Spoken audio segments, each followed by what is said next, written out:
안녕하세요, 허군입니다. 영상 시작하겠습니다.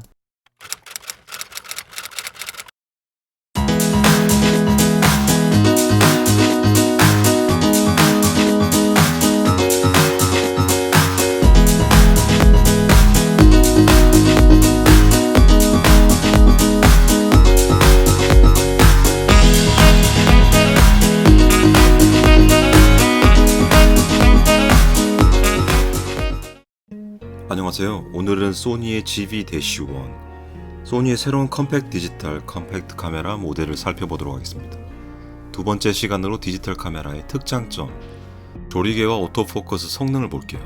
이 디지털 카메라는 같이 번들로 나오지는 않지만 소니의 블루투스 삼각대를 추가 액세서리로 구매를 할 수가 있습니다.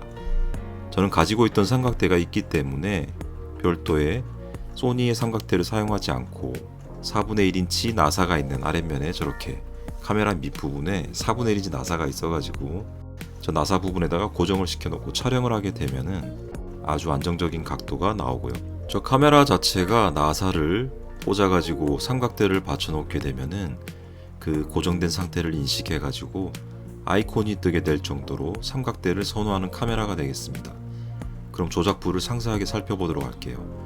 빨간색 동그라미가 있는 데가 이제 동영상에 특화돼가지고 RX-100 모델과는 다르게 이번에 새롭게 들어온 부분이고, 저게 C1이라고 적힌 데가 커스터마이즈드 버튼 1이 되겠습니다. 커스터마이즈드 버튼 첫 번째인데 저게 이제 보케 버튼, 주변을 흐리게 만들어주는 기능이 있고요.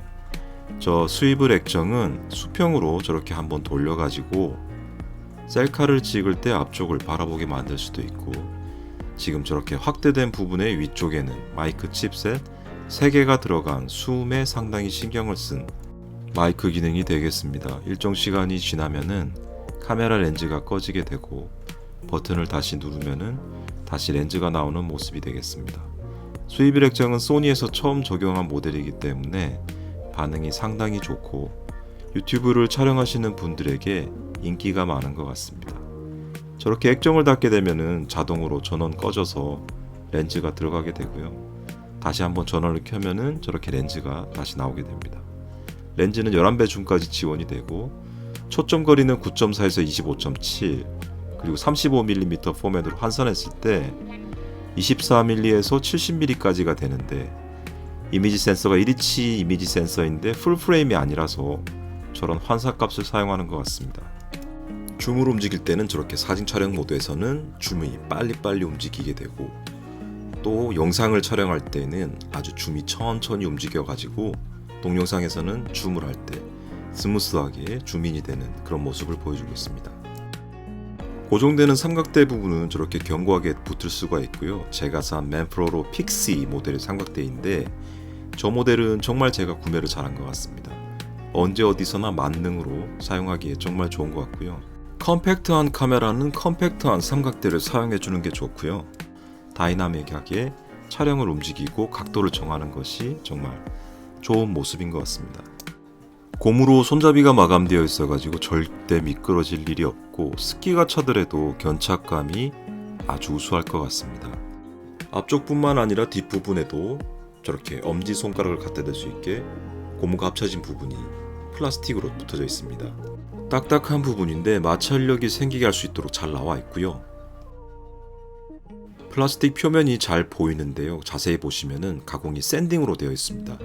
그러니까 굵은 모래를 뿌려가지고 표면을 거칠거칠하게 만들어지는 플라스틱 가공이고요. 굵은 모래를 뿌리게 되면은 플라스틱이 갓 나왔을 때 표면을 가공하면은 저런 샌딩 기법을 써가지고 표면을 가공할 수 있습니다. 고무 재질은 정말 잘 사용했고요. 저게 없었으면 파지가 힘들었을 텐데 이렇게 안정적인 각도가 나올 수 있는 부분이 저런 고무 덕분인 것 같습니다. 그리고 제가 리뷰를 하면서 가장 재미있게 봤던 부분이 이 카메라의 조리개 부분인데요. 조리개가 어찌나 잘 움직이는지 마치 사람의 눈을 연상하게 만들었습니다.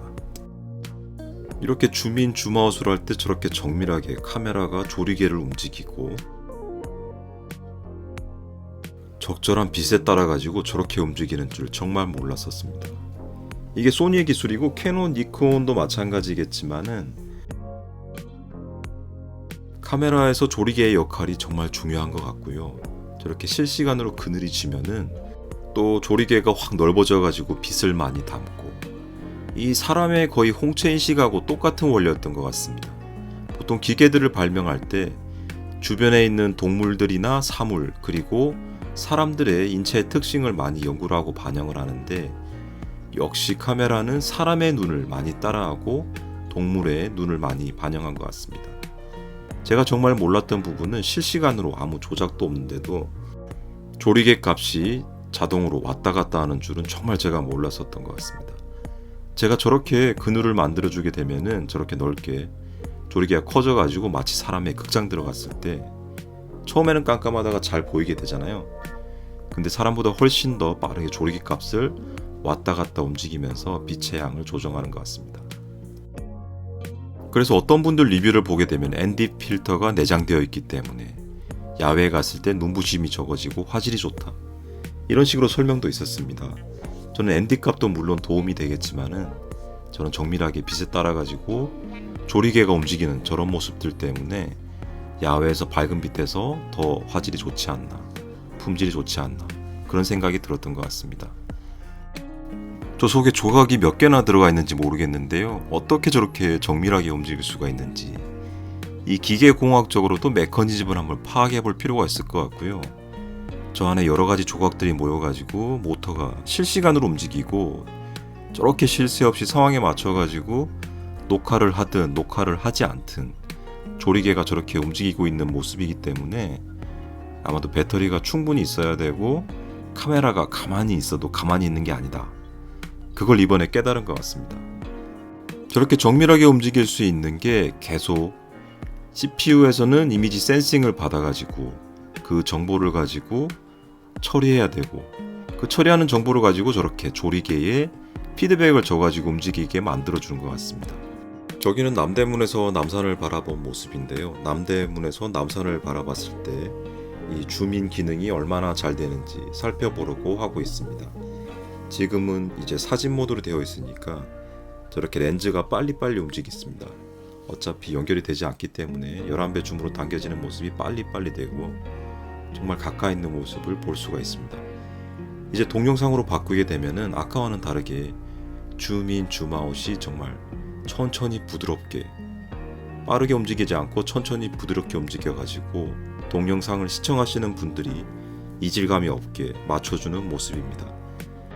11배의 줌이라도 디지털 줌이 아니라 모두 광학 줌이기 때문에요. 아무리 영상을 담기더라도 이질감 없이 자연스럽게, 화질에 대한 저하가 없이 아주 편하게 사용할 수가 있습니다. 움직이는 모습을 자세히 볼 수가 있는데 지금은 동영상을 줌인 줌아웃 해가지고 부드럽게 보는 사람이 불편해지지 않도록 천천히 만들어주는 모습입니다. 방금 촬영했던 남산타워의 줌인 줌아웃을 하는 모습을 지금 실제로 보고 계신데요. 실제 영상이 아주 부드럽게 잘 움직이고 있습니다. 남산타워 날씨가 정말 좋아가지고 끝까지 남산타워가 잘 보이고요. 구름의 모습도 아름답게 선명하게 잘 담기는 것 같습니다. 그리고 이 카메라의 장점은 포커싱이 정말 잘 잡힌다, 이런 모습인데요. 제가 가지고 있는 사물을 가지고 11배 줌, 저 멀리 있는 남산타워에 초점을 잡는 것과 바로 앞에 있는 저런 에어팟 프로의 케이스를 갖다 놨을 때 비교하는 영상을 지금 보시고 계십니다. 저렇게 멀리 있는 초점을 제가 갑자기 옆에서 에어팟 프로를 갖다 놨을 때 글자가 선명하게 또렷하게 잘 보이는 모습을 볼 수가 있고요.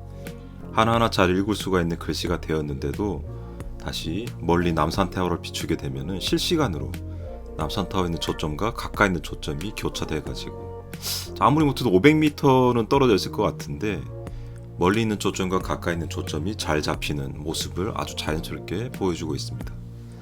자, 그럼 오늘은 렌즈와 초점 그리고 여러가지 기능들에 대해서 살펴보았는데요.